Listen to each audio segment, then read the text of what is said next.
Okay, well, our guest today is Violet Fenn. She is a freelance writer. She writes for the Metro. She also runs the website Sex, Death, and Rock and Roll. She's also a fellow Chihuahua parent and author who focuses on writing about sex throughout history and recently wrote the book called Sex and Sexuality in Victoria, Britain. Peek beneath the bedsheets of 19th century Britain in this affectionate, informative, and fascinating look at sex and sexuality during the reign of Queen Victoria. OMG. Violet's next book, The Vampire in Popular Culture, comes out February 2021. Here to talk to us all about her fascinating career is the one and only Violet Fenn. Woo! You should have said Metro UK. It makes us sound bigger. I wasn't sure if it was just UK or if she was worldwide. But Violet, you are based in the UK. Hello, cheerio. Is that what we say? Not round here, but you all like to think we do. Okay. You know, the one thing I love about your accent is you could call me all the most horrible names in the world and I would sit there smiling because it still sounds so charming. We are terrible potty mouths, but we do it incredibly politely. Right. Well, you can swear all you want on this show. Oh, that's a relief. I was going to ask. Yeah, absolutely. Where are you in the UK, Violet? I'm in Shrewsbury. It's in Shropshire, so in the middle, near the Welsh border. Oh, Welsh is a very interesting language. Do you speak Welsh? No, I've tried for years. My family's Welsh. Can't speak a word of it.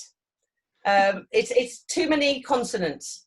It is what I just sit there and there's no way I could even pick up commonalities within that language. I love it. No, there isn't any. I can pronounce most of it. I can't understand any of it. So do we sound like we have accents to you, Violet? Of course. Oh my gosh, yes. I love that.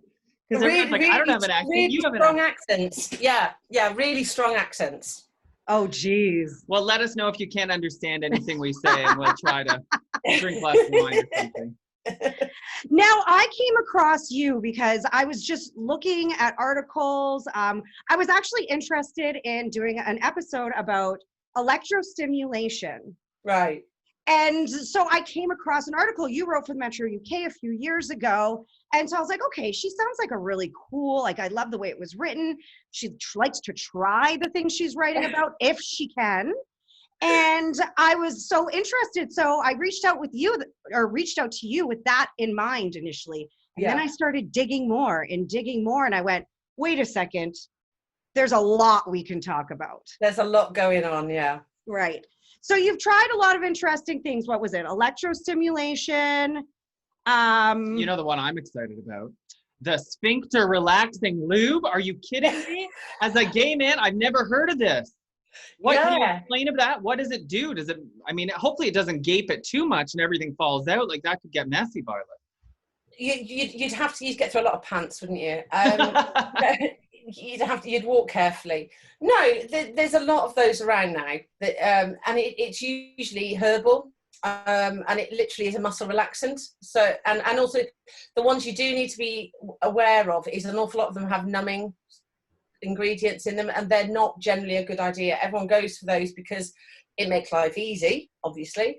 But if things are numb, you don't know if it's going wrong. You need to know pain's there for a reason. And if something hurts, you need to. So, all right, things can hurt in a good way, but if they're not hurting, if it's hurting in a bad way, you need to know about it. So, some of these lubes have herbal ingredients. I mean, it's a long time since I've written about those, so I can't remember off the top of my head. I think it was called jojoba or yo-yoba or. I can't remember. There's a company I do a lot of stuff for now called Orgy, who are Brazilian but work out of Portugal, and they do lubes and body massage oils and things like that with like hemp and things like that in it, and some of those have a similar sort of effect. They do stuff like that, and so it can be done with all natural ingredients, and if you want to try those sort of things, and usually it's because it's a thicker lube and it's gloopier and it stays. Nobody wants their lube to run dry when they're mid-act, do they? I was doing hand gestures there. Did you see? You're appreciated. Yeah. No, well, yeah. One more reason people should watch us on YouTube and not just listen to the podcast. So, Violet, how would you describe yourself? Like, what is your job title? Because I imagine a lot of horny young people listening to this or watching you might think, my God, I want to do that when I grow up. Test sex toys, write about sex and history. How did you Yeah. fall into this sort of career? I used to write erotica. I've been a writer for most of my life. I'm 50 now, and I've written a long time for a lot of people. And I was asked by a friend who knew a publisher who was just after the 50 Shades sort of thing started, and a lot of publishers wanted to get in on it. And I was asked if I wanted to give it a go at writing erotica. So I decided to do it as a challenge, and actually turned out to be okay at it. It did quite well. And that sort of gave me an in on the business of, you know, talking about anything. And because I'd been published, I could prove that I could do it. So I got on to writing about just about everything, really. And when I started with Metro, I pitched them, and they said, well, what would you write about? And I gave them a list of things. I think it became very clear very quickly that it's not so much I don't have filters. I mean, I'll talk about anything, you know, to anybody, because I don't see any shame in it. But I'm not embarrassed by very much. So, and that's a massive advantage, you know, because people shouldn't be embarrassed, but a lot of people are.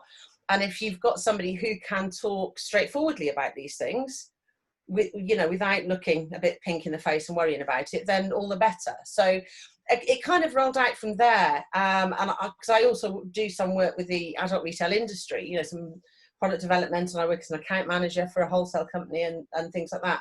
But mainly I'm a writer. These days I write history books. I wrote for Metro for 3 years. So I'm a journalist and writer generally. But yeah, it's an interesting one. And I don't know how to get into it because I did it entirely by accident. Oh, how did it happen by accident? What? How did which bit happen? My entire life happens by accident, Jenna. It's a running joke that my life should be a sitcom because nothing happens intentionally. You know, it just one thing goes off from another thing, and then somebody says, oh, you've written about a sex thing for the Metro. Then somebody else at Metro says, oh, we've got this amazing sex toy and somebody needs to write about it. Would you do it? And then quite rapidly it became obvious that they could stick anything in front of me and I'd still write about it. In front of you or in you, and you'll write about it. Both sometimes. Both sometimes. I mean, the Sibian was the monster. What's one. that? Have you never seen a Sibian? It sounds large and wide. It's yeah. Depends which attachment you put on it. It's a ride-on sex machine. Oh yes, they of course. still have those. I always thought that was something like. Oh my God. Yeah. No, they do really well. Yeah, there's a lot of them. You don't see them that often because they're incredibly expensive pieces of kit, but they are, for people who are dedicated to the cause, you know, they're an amazing thing. So yeah, Courier turned up with one, and all the things that you've tried, and you said you don't get embarrassed easily. No. Was there anything that did, you know, make you blush a little? The alien eggs were interesting. Alien eggs. Yes, we need to because Jesse's like big on UFOs, big on aliens. Yeah. So yeah, unfortunately I'm at a different desk and I haven't got it with me. But there is I've got a silicone dildo called Brogoth, which is like an alien dildo, and it's not ovipositor, so it inserts jelly eggs into you. Oh, I've seen those. Yeah. It's Hardware, something like that. I can't remember the name of the company that did it for. Primal Hardware, something like. They're an American company, and they sent me one. This was for Metro, and they sent me one because I said, "Yeah, I'll give it a go." Alien eggs, great. What I didn't realise was you have to make your own eggs. And what are these eggs made out of? Like, first of all, I'm confused about what a alien. Yeah, well, I wondered that. Like. I wondered that until it turned up with a packet of sachets of beef gelatin. Beef? Everything smelt of pork pies for days, honestly. It came with a load of sachets of beef gelatin and an egg mould. So before you can get sort of sexy with Brogoth, you had to boil a pan of gelatin, make a load of eggs, let them set overnight without the kids wanting to know what you're doing and the dog eating the eggs and this sort of thing. And then you lube up the eggs and push them into Brogoth, and you know. So does the alien penis look different than a human penis? Oh, I wish I'd have thought this ahead. I could have gone and got it. It's only upstairs. Or is it like a lotus that like opens? No. It's sort of this shape, but it looks like a penis, but it's green because aliens have to be green. Right. And because it's silicone, it stretches. So it comes with an inserter that looks a little bit like a plunger, and you push the eggs up into it, and they pop in, and then you're supposed to sort of have fun time with it and squeeze it, and it pops the eggs out into you while you know. So it's kind of like a role play thing too, I would assume. By yourself. It would probably be more fun role play. I was on my own, so it was a bit weird because you can't really talk to yourself about the aliens when you're wriggling around trying to hold on to eggs that are rolling across the bed and trying to melt on the duvet sort of thing. I'm also confused why they picked the beef gelatin and not like, raspberry. Because, no, there is a good reason for that. You can't use fruit jellies in these things. You shouldn't put anything like that internally because it imbalances your yeast. There's a lot of sugar in it. So it's actually health reasons. I don't know why beef gelatin is safer than sugar. I don't know. No. But presumably it just doesn't have that imbalancing effect. But yeah, don't put jelly in your food. So good advice from Violet Fenn. What does it feel like when you actually insert the eggs? Because I'm getting visuals of, Gwyneth Paltrow's jade eggs that you're supposed to put up your ho-ha and like. Those are to like exercise your Kegel, but so these I imagine are much bigger, like they're the size of an actual hard-boiled egg. No, it's the sort of size of a hen's egg. Firstly, jade eggs, really bad idea. It's porous. It'll absorb bacteria. Really bad idea. Don't do it. Do it, Minnie. But no, they're about sort of hen's egg sized, duck egg maybe, just egg sized. So that's interesting. I thought they were going to be like little small pellet sized. No, they're egg sized. Okay. Like an egg. I'm getting a different visual now. They look. You make them in the molds that you would make sweet chocolate eggs in. So This just goes to show I'm part Japanese because all I could think was egg roe, like salmon eggs or. No, way bigger than that. Way bigger than roe. So you use the chocolate egg molds, and a few months later, Happy Easter, kids, go make chocolate eggs.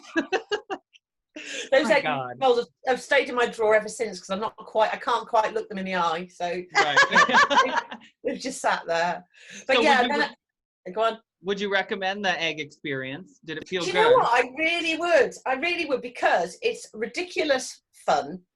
It's the weirdest sensation ever because it kind of feels like you're giving birth to Jell-O because obviously it starts to melt. It hits body temperature and it starts to melt. I did learn rapidly when I had to remake it. The first lot didn't work very well because the mold didn't work. I didn't clamp the mold. So the next time I got vegetarian stuff, so it smelt less meaty. Right. So if you ever have a go at alien sex eggs, go for the meat-free option. Is my advice. Did you taste the beef egg? Did you taste them at all? I'm just curious. Oh my god! I would just be like, like. I think you found my hard limit there. Okay. I would be curious. I mean, I would be, especially it just smelled like so rank. It smelled so rank. There was no. I mean, I was happy to put it up where the sun don't shine, but I wasn't going to put it in my mouth. What did you do with it after? Did you give it to the dog? It melts. Oh, so totally you have to make sure you're on a towel. Oh, okay. Always a good idea. It melts at body temperature. So yeah, no, wash the towel, get in the shower, pretend it never happened. Until next time. So through all of the toys you've reviewed, Violet, is there one that you think everybody must try or should own? Maybe it's the alien eggs. What's your favorite? No, I think if anyone's going to own one thing ever, a massage wand. Oh, the classic. You are not the first guest to say that. Yeah, your Hitachi style. I mean, we've got Doxy in the UK is the biggest one, but the Hitachi style wands, because they can be, you can use them on men and women, they're external, so therefore they work for pretty much everybody. You can adjust what you're doing with it. Yeah, they work for pretty much everybody. So yeah, they're a good one. I've never tried one. And I recently heard from a past guest that a lot of men are big fans too. So I might have to invest in one of those. You have one. I could use it later. No, I don't. I just remember like my mom having a massage wand back in the day. Yeah, that's what she told you. Everyone's mom had a massage wand. Yeah. Yeah, a lot of sore necks in the 90s. I don't know. They're brilliant for sore necks. Honestly, anyone that's got sort of stock like I have, everyone's at some point sits with a massage wand on their neck. Amazing things. See, multi-purpose. Multi-purpose. Yeah. Multi-purpose. Bang for your buck and your vagina. There you go. Right? Okay. You write a lot. Well, we kind of already asked this about being open about sex and relationships. You've always been interested in writing about them. Yeah. And so you just started doing it professionally. You found a way to make money. Smart woman. Well, why not? You know, I mean, it's something I'm enthusiastic about personally as well as academically. You know, I'm fascinated by people's private lives, and not necessarily modern, because we're not doing anything different that people have been doing since people first walked out the caves. You know, it's everybody's been having sex since humanity started. And what's interesting is, however far back you go, they're all doing it much the same as we're doing it now. We think we've invented an awful lot of stuff, and we haven't. We've just refound things that have been going on for years, you know, and centuries. So it's fascinating because it's that and death. This is my thing. Sex and death are the things that have affected all of us, whether you do it or not. You know, you're a product of sex in some way, even if it's in a petri dish. It's that thing, and we're all going to die. So you know, you can't get away from it. Doesn't matter how prudish you are. Sex is part of your life. Now, sex is kind of, when it comes to the way the public views it, and I don't know if this might just be like a Canadian thing too, because, you know, we're so polite and all that jazz. But we've seen, you know, there's been times we can go all the way back where orgies run amok. That was part of life. And then, you know, you went back and we kind of became prudes again, talking about sex. And sex has just kind of been cyclical. Why do you think that is? Why do you think sometimes in some centuries it's okay to be open and talk about it, and then in others it's not? Usually, I don't think the people themselves or the actual sexuality going on has changed at all. History is written by those in power. So it depends. Who are the freakiest, because we live in the capital of Canada, so we know these politics are freaks. And this is it. So it's no different now. So this is the thing. So it's written by the people who have got the power to do so. So all we're seeing, looking back, is the view of the people that either had political or financial power or whatever. Generally, your average people are doing the same thing that they've always done. They always are. It may be more secretive. The thing about the Victorians being prudish is only because suddenly things became, you know, were illegal or were more legalized. You know, they started clamping down on things more. So it became dangerous to write things down or admit to things. It doesn't mean they weren't doing them. They just couldn't risk recording that they were doing them. And does homosexuality fall into that category? Absolutely. Absolutely. Particularly Victorian times. The last hangings for homosexuality in the UK were as recent as, I think it was 1835. And at that point, it was all done on it was just hearsay. That particular case was a chap who said he'd looked through the peephole of a lodging house he was in and seen two men together and the landlord watching. One person said that, so there could have been all sorts of background, you know, arguments or bitchery going on there at all. And on that basis, two people were hung, and the two men were hung, and the landlord was transported to Australia. So it was then commuted to life sentence. I think it was a minimum 10 years hard labour. But because of that, it was perceived as being less. It was easier to get a conviction because it wasn't a death sentence, so more people would convict on it, which meant more and more and more men were being convicted. This is the law that did for Oscar Wilde, and it's the same law that that ruined Alan Turing's life, because it was that much easier to get a conviction for homosexuality, because all it was at that point was gross indecency, and in nowhere does it specify what gross indecency is. It is in the eyes and the ears of the people in charge to decide what that means. Well, let me tell you, sometimes homosexuality is still grossly indecent. If you're doing it right. If you're doing it right. Yeah. I love a little bit of history too. I used to be a lot more into it than I have been recently. But who is your favorite historical sex figure? Because I like Anne Boleyn because, you know, she kind of used her sex to basically outwit a man who prided himself on being such a sex object. Yeah. So who is your favorite historical sexual figure? My favourite sexual figure from history. Do you know what? It's probably, and I keep coming back to the same lady whenever I'm asked this question, is a lady called Hannah Cullick. She was a servant girl in big houses. She actually lived less than 10 miles from my house. I go to her grave occasionally. And she, in the late 1800s, she went with her mistress from Shropshire to move to London. And when she went to London, she met a gentleman called Arthur Mumby. And in that gentleman, in the old-fashioned sense, you know, he was quite wealthy and whatever. She met this chap called Arthur Mumby, and Arthur loved working class women. He liked their hard hands. And he definitely had a thing, you know, for it. He used to stop ladies in the street in London and ask to see their rough hands and things like this. Hannah loved this. There is endless, he took photographs of her. He used to like her getting up the chimneys and getting covered in soot. She used to like licking his boots. She said she could tell where he'd walked all day by the taste of his boots. Oh, sorry. She wasn't particularly picky. She would lick anybody's boots and say where they'd be, and she liked licking boots. But she had such a sense of self. Arthur wanted to marry her, and Hannah refused because her place in life, as far as she was concerned, was in the working class. And eventually, he did persuade her to marry him, but she wouldn't admit it publicly ever. His family only ever found out when on his deathbed, about 9 years after she died.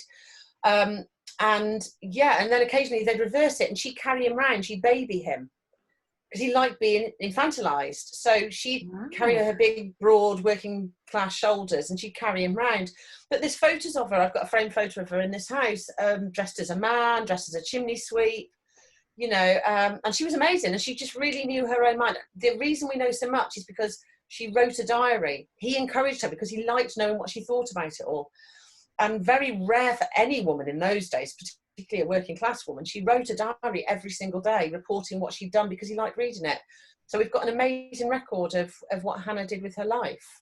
Wow. And you know, even though licking boots is involved, and that's definitely just not something I'm into these days, but it's very romantic. Yeah, these days. I'm not going to say I'm because of the coronavirus. You never know in the future, you know, the future holds a mystery, but it's almost a very romantic story too about his like unconditional love for her. It didn't matter they what adored each other. Yeah, they adored each other, you know, and she writes about him with such affectionate terms, you know. She didn't like him. He wanted her to be a lady. He wanted to do the best he could for her, and he bought her dresses and wanted to go to a party. I think she did it once and said she would never humiliate herself again. She didn't feel it was her place in life. And and also she kept her own place to live as well. She absolutely adored him, but she lived separately. She travelled to him. She used to travel on the London Underground. It had only just opened, and for a solo woman to go across the Underground to go meet him.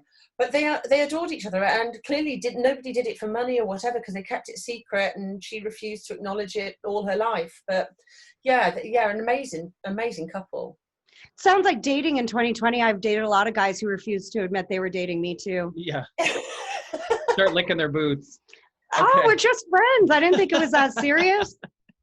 So the book we're talking about again is called Sex and Sexuality in Victorian Britain by Violet Fenn. And in the description of the book, it says, this book explores bizarre and often entertaining solutions to the challenges associated with maintaining a healthy sex life back then. So what is one of the bizarre or entertaining things people did to try to maintain a healthy sex life? The one that I always like that tickles me is that the Victorians were very into their pseudosciences, because it was sort of an age of almost enlightenment, I suppose, but that's a pretentious way of putting it. You were coming into the second sort of industrial revolution, and things were modernizing, and it was getting towards more what we would consider a modern world. So people thought they were scientific, and they'd get sucked into things that weren't very scientific at all. You know, you look at Arthur Conan Doyle and his fairies in the Cottingley Gardens, you know, you really believed they were there. There's a lot of spirituality and stuff like this. They got very into the idea of phrenology, of bumps on heads. So you could read heads. And to the point where Queen Victoria and Prince Albert had their son Bertie, who became King Edward, had him checked out and were informed in no uncertain terms he was terribly lacking in his intelligence and his what he would be able to do with his life, which disappointed them hugely. But it got to the point where women would want to check their potential suitors' heads. before they would even walk out with them. There's I can't remember the name of it, but there's a bump at the back of your head, right at the back. Everyone's feeling it. And I don't even know which one it is. I think it's at the very base of your skull before it goes to your spine. Basically, if you've got a medium-sized lump, you're healthy sexually. If it's small, if you're a man, you're going to struggle to get it up. You're female, you've got no libido. If you've got a big lump at the back of your head, then you're obscene. How do you know? Touch mine, Jenna. Jessie has a small bump. How do you know if it's small or medium? I think my argument is you just stroke a lot of heads and get some comparison. You can need to be free and easy with your phrenology, don't you? Right? Interesting. So examine the heads. We examine heads too these days, just not the ones on top. Hey. So your upcoming book, The Vampire in Popular Culture, what's that about? Basically, I've always been fascinated by vampires, but it ties in with the other stuff that I write. I wanted to know why we're fascinated with vampires. So, because they started out, they've existed in history and mythology since sort of Greek, Roman, pre that. There's stories of what we would recognize as vampires, but they're not very glamorous. They're, undead things that come back to life and suck blood and look quite ugly while they're doing it. And we consider a modern vampire is actually a sort of 19th century vampire, the top hat and the very elegant cape and whatever. That didn't really exist until 1819 when Polidori wrote The Vampire. And he made this a very elegant chap, Lord Ruthven, clearly based on Byron. He was Byron's physician. And that sort of changed the idea of the vampire. So without that, you wouldn't have Dracula and whatever, because that was 1897. So that changed it. Now, and since then, we've all sort of stuck with that template a lot of the time for vampires. You do get modern versions, obviously, but the default vampire for men or women is quite 1800s. It's glamorous outfits, it's very gothic. And it's that thing of the pain and pleasure, and it's always got erotic sexual overtones, all of them. Sheridan Le Fanu wrote Carmilla in, I want to say 1872, but I'm probably wrong, which was a clearly lesbian vampire. So in that way, he wrote a story that he wouldn't have been able to write as a fiction even, because it's a fallacy, by the way, that lesbianism wasn't. The myth is that lesbianism was never made illegal because Queen Victoria didn't believe in it. It is actually the fact that the politicians at the time, in this country at least, didn't want to draw women's attention to it because they said it might give them ideas. No, they were scared to lose the women. Yeah, so that's why lesbians never been made illegal, in the hope that it wouldn't occur to women otherwise. So right. This is why it's always been sexual. So I wanted to go through how it's been portrayed in culture. And when I say popular culture, I mean history books. I've got some books going back to 1200 and all the way through to the 1800s to, the Hammer, which are the big cliche, proper, best vampires ever. Christopher Lee is just the epitome of Dracula. But why we always go for that pain over pleasure and erotica, and why it is we want to get bitten almost, and I spoke to a psychoanalyst about it. It's a lot to do with some fairly obvious sort of Freudian penetration and blood transfer and things like this, and that sense of otherness. And I think a lot of people, I'm just an overgrown goth even at 50, and some of us get into that and then realise that it feels comfortable because it's a sense of other. So I also spoke to a lot of people who are into the goth scene and musicians and people like that, and why this sort of thing is appealing. But it's a really long and intriguing history, and was the worst subject for me to ever pick for a book because I was never going to be happy with it. There's just too much to write. Well, it never ends, and that's what I was thinking while you're talking about these historical vampires. Even in our generation, we had Buffy the Vampire Slayer, and then the generation younger than us, they had the Twilight series, and it seems every generation has their own reiteration of vampires, and everybody loves it. True Blood. It's never going to end. Blood. I have vampires ever. Those True Blood books, and then the show. I'm telling you. Yeah. You can the latest one. the BBC did an adaptation of Dracula early this year, and that's amazing. I mean, that is hot as fuck.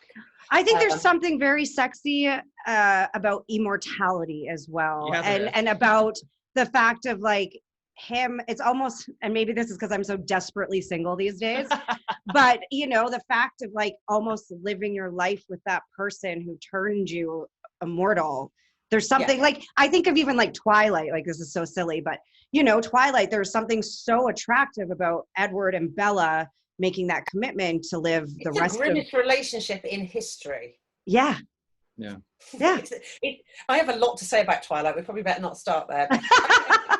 That said, I love it. I've got every book. I've got all the DVDs, watched all the movies. Absolutely love it. It's sparkly entertainment. It's amazing. The moral background to it is appalling.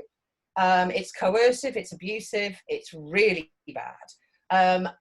However, but that is to do with the background of religion that's overwritten by the author and things like that. It's not to do with the actual mythology. I totally get that, the appeal of it. Obviously, you know, I mean, I love the stories. I'm currently reading Midnight Sun, which is the book that's done from Edward's perspective. Right. It's even worse, but anyway. But that's the thing. Everyone but this is what became interesting and what came out more and more as I talked to people for this book. The idea of immortality is amazing. But if you had to do that forever, that's awful. It's the worst thing you can inflict on anybody. You know, you've got no end. The point of life is that we die. I think it's Kafka might have been that said that, is that it ends, you know, and because we've got a finite resource, and that's what gives us our impetus to do something with it. If you could just do that next century, I'd sit on my ass watching Netflix all day. Yeah, but I mean, if you could have sparkly skin like Edward, wouldn't it be worth it? Just let me sparkle in the sun. Yeah. Just let me sparkle. Would you really want to sparkle? And you notice that actually sometimes he goes out in the sunlight, there's no sparkling going on, is there? It's a B-grade sparkle. Well, you mentioned Netflix, and it made me think of a movie that Jenna was recently talking about. I can't think of the name, but you know the one where the girl gets kidnapped and she has a year to fall in love? 365 Days. Have you seen that? I don't know. So I was going to ask you about this, but you haven't watched it, unfortunately, because just like 50 Shades of Grey got a lot of backlash from that community about consent and about portraying, you know, the BDSM world in a different light. Well, 365 Days has also experienced the same sort of criticism. Wow. It is a story about a woman, and I believe it's Italian and Polish.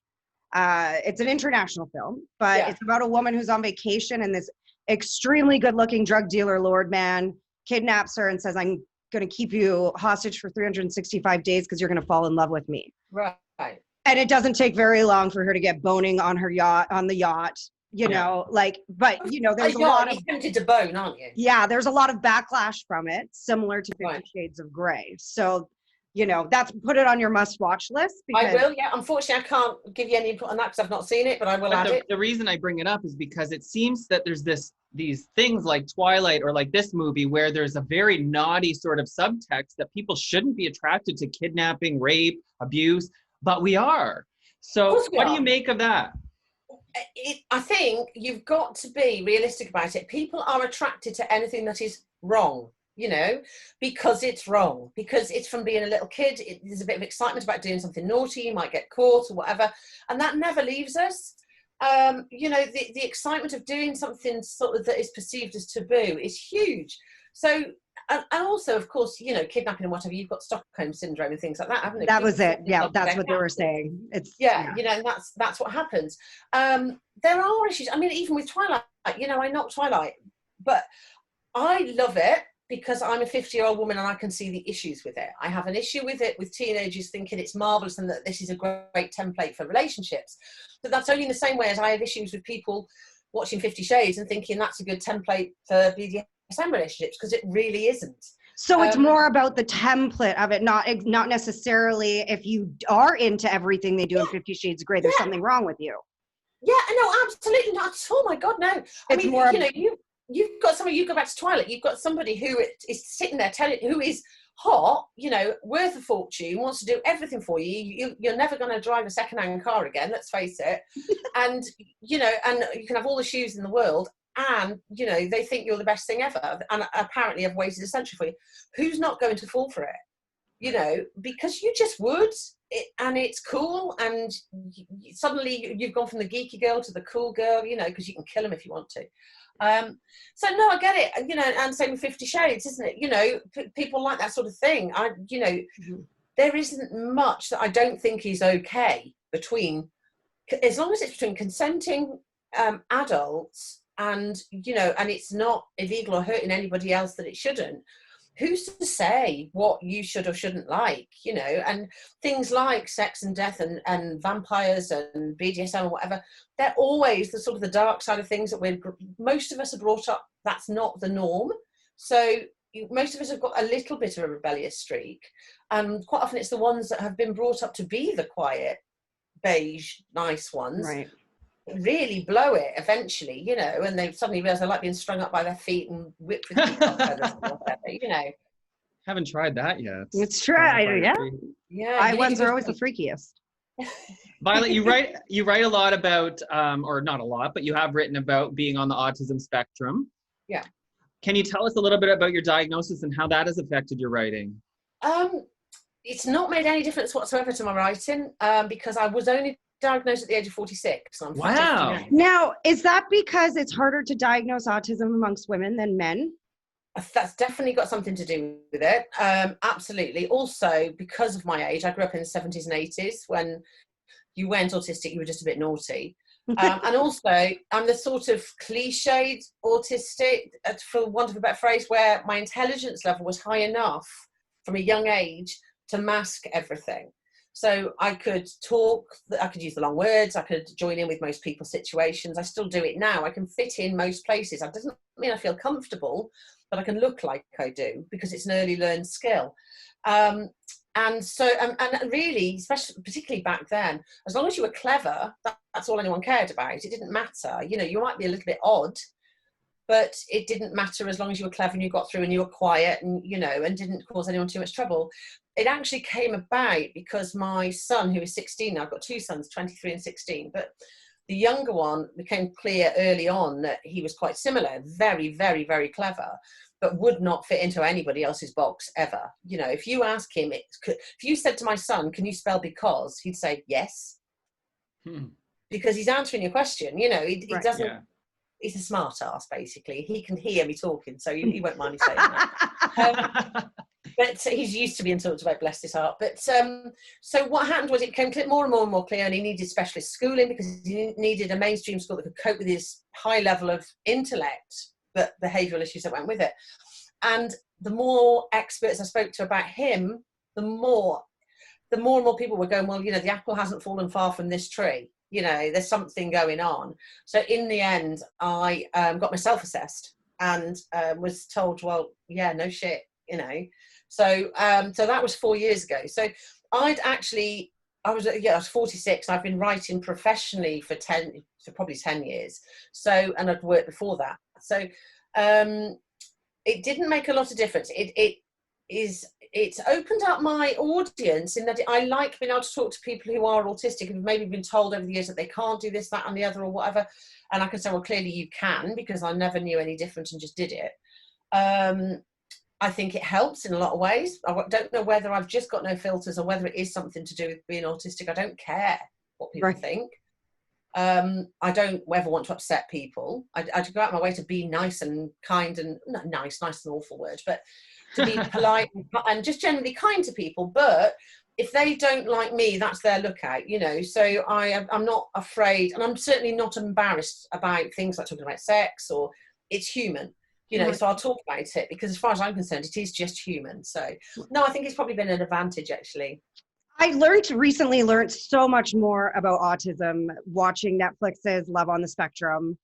Have you seen that? No. Okay. I don't think we had that. No, I haven't seen it. So what it is me. Yeah, it's a show, and it's a dating show with about 5 different people with autism, various like on different parts of the spectrum. Yeah. And they just talk about, and they go to like relationship counseling, because one of the hardest things for them is the social relationships and how to, you know, and it's just the stages and the steps that they take when they Oh meet God, I have someone. fucked up so many relationships without realizing what I'm doing, because I thought I was being great, and they're just thinking who's the maniac in the corner, you know. So when you were diagnosed, what was one big thing that you could look back and go, ah, that kind of explains a little bit more? Do you know what? I don't know that there was just an overwhelming sense of, oh, right, okay. I mean, I've known for ages, really. I've known for ages. Because I don't have any filters. I don't see the point in lying. I'm very black and white. So it kind of explained why I do that. You know, I don't lie to people. I'm not, wouldn't be unfaithful because it wouldn't occur to me to be sneaky. If I wanted to go off with somebody, I'd say, well, look, actually, I've had enough. I'm going off. Because surely that makes sense to me. Right. Yeah. That makes sense. And I wouldn't even get to that point because I'd be like, oh, actually, I think we've got an issue. Can we talk about it? So when other people in my past, you know, have been unfaithful or whatever, I'm just horrified because why would you do that? And I'm sort of left here a bit like rabbit in headlights, like what the fuck just happened there? Because it doesn't make sense to me. So in some ways it maybe comes over as a bit naive sometimes. And I don't think it is. I think because I'm certainly not naive. It's a sense of straightforwardness. And it explained why I always felt a little bit off kilter. Like I didn't quite fit in.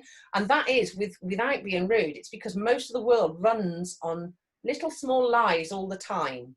Mm-hmm. You know, not so much politics, because politics is such a whole pile of bollocks that, you know, it's irrelevant. There's no point even trying to make sense of it because it's ridiculous and we can all see the bullshit. But on day-to-day social levels and people will say things and I can see that their face is saying one thing and their words are saying something else. I'm like, well, why can't anyone else see this? You know, and why are you doing this? And if I know somebody's trying to make an excuse to get out of something, I'm like, well, just tell me. Why? But I don't get those little layers of icing of politeness and lies and whatever that a lot of people do. So it was interesting to realize that's why. Yeah, that was one of the first things I said to Jesse after watching Love on the Spectrum was I said their honesty is so refreshing. Like there was so much that I wish I could plump a bunch of straight men in front of that show and go, watch this. And we're all guilty of it. We're all guilty of being too afraid to hurt other people's feelings by being honest or whatnot. But just that honesty to me is a gift. The no filter is a gift. Yeah, and that's the thing. It is difficult sometimes because I've learned that, you know, the hard way that you can't just say what you think about people because they take offence and you upset them, and I don't want to upset people. So I have learned to keep my mouth shut a bit more. But I'd much rather somebody did that to me in return than bullshit, you know. So yeah, it absolutely, and it is. I mean, it's refreshing for other people. It's mostly confusing for us, I think, because we still don't know we're doing it. We think you're the weird ones. Right. Maybe we are. Maybe we are. My argument is I think we're the ones who've evolved a little bit, right? And the rest of you have got to catch us up because we're ahead of you. Well, I will work on that catching up. Violet Fenn, you are definitely ahead of us. Sex and Sexuality in Victorian Britain is out now, and keep an eye out for The Vampire and Popular Culture coming February 2021. And that's not all. She's also writing a new book called The Regency. We'll have you back on to talk about that. How about that? Thank you. Violet Fenn on Twitter. And by the way, go follow her because her tweets are extremely entertaining. Maybe it's the no filter coming through on Twitter. I don't know. I think it's no filter. Yeah, there's no filter on Twitter. No, which makes it the perfect medium for you. Violet Fenn, thank you so much. Have a nice day. Cheers. Cheerio. Cheers. Cheerio.